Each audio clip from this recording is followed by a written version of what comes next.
અત્યારે જ્યાં હું ઊભો છું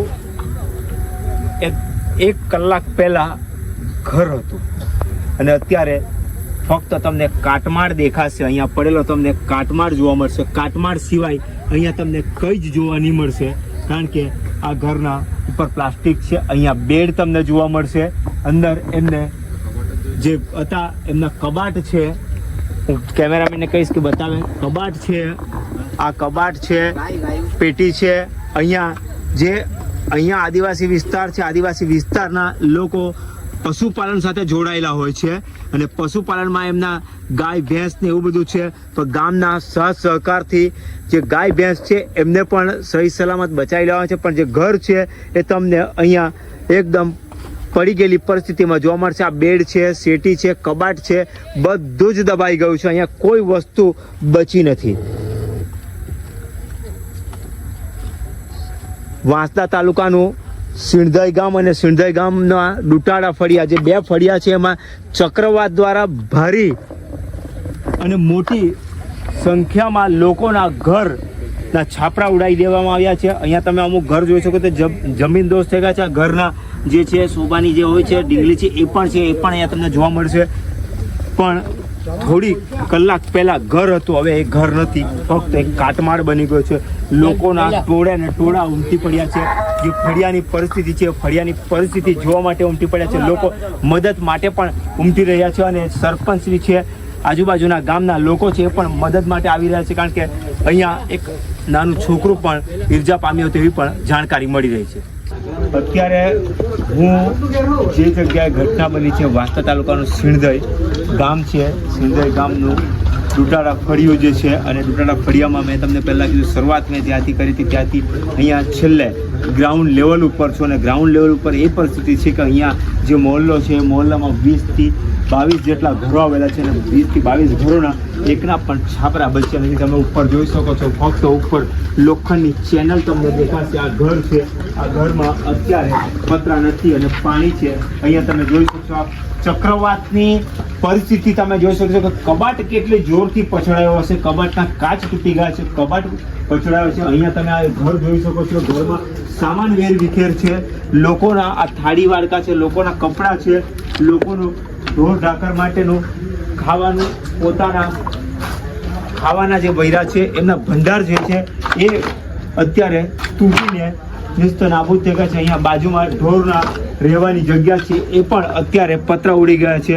પણ જે રીતની ચક્રવાતની પરિસ્થિતિ જે છે એ ચક્રવાતની પરિસ્થિતિ ખૂબ જ ગંભીર તમે અહીંયા જોઈ શકો છો, કારણ કે એક પણ ઘરના પતરા બચ્યા નથી. અહીંયા હું શરૂઆત કરી છે હજુ તો. અહીંયા ફળિયામાં તમે બહાર જોશો, ફળિયામાં ફક્ત ને ફક્ત કાટમાળ દેખાશે. અહીંયા કેમેરામેનને કહીશ કે દ્રશ્યો બતાવે. આ ફળિયામાં ફક્ત કાટમાળના દ્રશ્યો છે. આ રસ્તો છે, આ જે ઘર છે, આ ઘરના પતરા ઉડી ગયા છે. બાજુમાં જે ઘર છે એના પર પતરા ઉડી જવા પામ્યા છે. એક પણ ઘર એવું નથી. કોનું ઘર તમારું? આ બાજુ આવજો કાકા, આ બાજુ આવજો કાકા. શું થયેલું હતું? પવન જેવું આવ્યું. હા, એકદમ ઠોકાયું જેવું. હા, એકદમ પવનથી છે ને હા, બધા નોયા જ ઉડાડી કાઢ્યા ને બધું ધૂમધામ બધું કરી નાખ્યું. હા. તમે ક્યાં હતા ત્યારે? અહીંયા ઉટલા જ બેઠેલો હતો. ઓટલા જ બેઠા. તમે શું જોયું? તમે શું મહેસૂસ કર્યું? ધૂમ તેને જેવું થયું હા, બાજુ. હા. પછી એકદમ પવન આવ્યો એમ. હા, તેનથી જેવું એ થયું. હા. ને પતરા ને બધું ઉડી હા, ગયું. બધું નોયા બયા સબ. હા. એ જે સમય હતો એ કેટલા સેકન્ડનો સમય, કેટલા મિનિટનો છે? કે એકદમ 3-4 સેકન્ડમાં તો એવું થઈ ગયું. 5 મિનિટમાં તો પૂરું થઈ ગયું. 5 મિનિટમાં તો તમને ખબર બી નહીં પડી કે શું ઘટના બની છે. હા. એકદમ તમને એવું લાગ્યું કે તમારા બાજુમાં જ થયું, તમારા ઘર જ થયું છે કે બધા જ થયું છે? તમને ક્યારે ખબર પડી કે બધા જ થયું છે આવું? બધા પણ હવે તો ઘરમાં પછી તો ઘૂસી ગયા કે નહીં? ઘરમાં ઘૂસી હા, એટલે તો બધાને તો બધા આવે. હા, એટલે તો મને શું ખબર પડે? હા, બરાબર છે. એટલે પછી એક નળ્યું તો મને અહીંયા લાગ્યું ને. તમારા માથા ઉપર નડિયા પડ્યા. હા, આપણે માળ નીચે ઉઠા ને હા. એટલે ફાયવા. હા. તમારું ઘર જરાક બતાવજો. કાકાએ પોતાની પરિસ્થિતિ આપણને વર્ણવી છે. કાકાએ કહ્યું છે કે હું ઓટલા ઉપર બેઠો હતો ને ઓટલા ઉપર બેસતાની સાથે જ એક ધૂમ દઈને અવાજ આવ્યો. વાવાઝોડુંનું પ્રચંડ પ્રહાર સાથે વાવાઝોડું આવ્યું અને 10 થી 15 સેકન્ડમાં અહીંયા ફક્ત કાટમાળ જ ફેલાઈ ગયો. અત્યારે તમે જોઈ શકો છો અહીંયા કાટમાળ સિવાય તમને કઈ જ નહીં દેખાય, કારણ કે ઉપર જોશો આ પતરા ઉડી ગયા છે. કાકાનો આ ફ્રીજ છે, કાકાનો ફ્રીજ પણ ઉડી ગયો છે. કાકાનો રસોડું છે, રસોડામાં પણ તમે જોઈ શકો છો. રસોડાની પરિસ્થિતિ તમે જોઈ શકો છો કે નળિયા બચ્યા નથી, ફ્રીજ તૂટીને બે હાલ છે. એટલે તમે ચક્રવાતની પરિસ્થિતિ વિચાર કરી શકો. ચક્રવાત કેટલું ભયાનક હશે, કારણ કે અહીંયા વાસણ છે એ વેર વિખેર પડ્યા છે, ઉપર નળિયા નથી. અને ચક્રવાતની જે ભયાનક પરિસ્થિતિ છે એ તમે આ દ્રશ્યો જોઈને તમે જોઈ શકો છો કે ચક્રવાત કઈ પરિસ્થિતિમાં આવ્યો હશે. અહીંયા કાકા તમારું નામ શું કીધું? અરવિંદભાઈ નામ છે એમનું. કાકા અરવિંદ પરસુદ. તમારા ઢોર ઢાકર એમના ઢોર ઢાકર છે. ઢોર ઢાકરની જગ્યા પણ તમે જોઈ શકો છો. કેમેરામેનને કહીશ કે બતાવો. ઢોર ઢાકરની જગ્યા છે એમાં અત્યારે એમને હાલ પૂરતી પ્લાસ્ટિક બાંધીને વ્યવસ્થા કરી છે કે જેથી વરસાદ આવે તો ઢોર ઢાકર એમના બચી રહે. એમનો જે ઢોર ઢાકરનો કોઢાર કહેવામાં આવે છે એ પણ બચ્યું નથી, એમના પણ પતરા ઉડી જવા પામ્યા છે.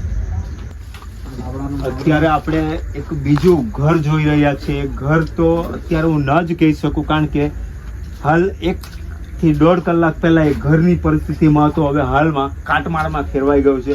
આજ તમે જોઈ શકો છો આજુબાજુની બધી દિવાલ પડી ગઈ છે, ગેસનો બાટલો પણ દબાઈ ગયો છે. અહીંયા કદાચ રસોડું હશે એમનું બનાવવા માટેનું. આ રસોડું હતું. રસોડાની હાલત તમે જોઈ શકો છો. કેમેરામેનને કહી કે રસોડું બતાવે પેલી બાજુ.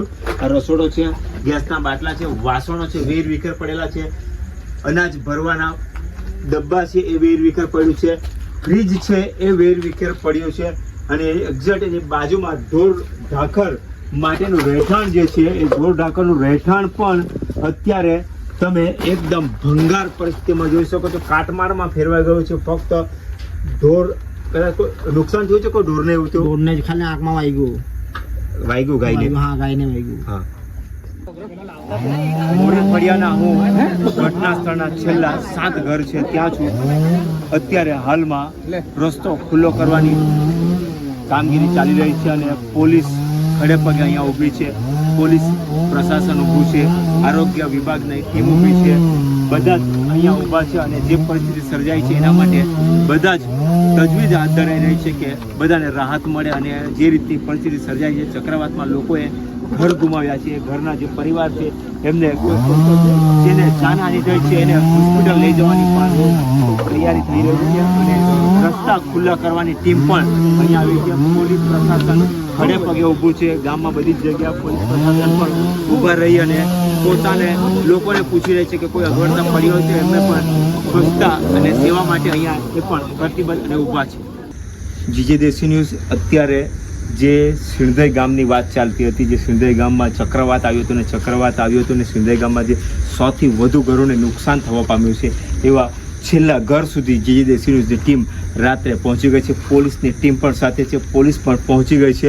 અહીંયા લોકોને પૂછી રહી છે પોલીસ કે કોઈકને નુકસાન થયું નથી, ઘરને કેટલું નુકસાન થયું, કોઈને જાનહાનિ થઈ નથી, એ પણ પોલીસ બધાને પૂછી રહી છે. તમે દર્શક જોશો કે પોલીસના જવાનો અહીંયા ખડે પગે સેવામાં ઊભા રહ્યા છે, કારણ કે જે રીતે ચક્રવાતનું નુકસાન થયું છે એ નુકસાન ખૂબ મોટા પાયે છે અને પોલીસ પ્રશાસનના જવાનો અહીંયા ખડે પગે ઊભા.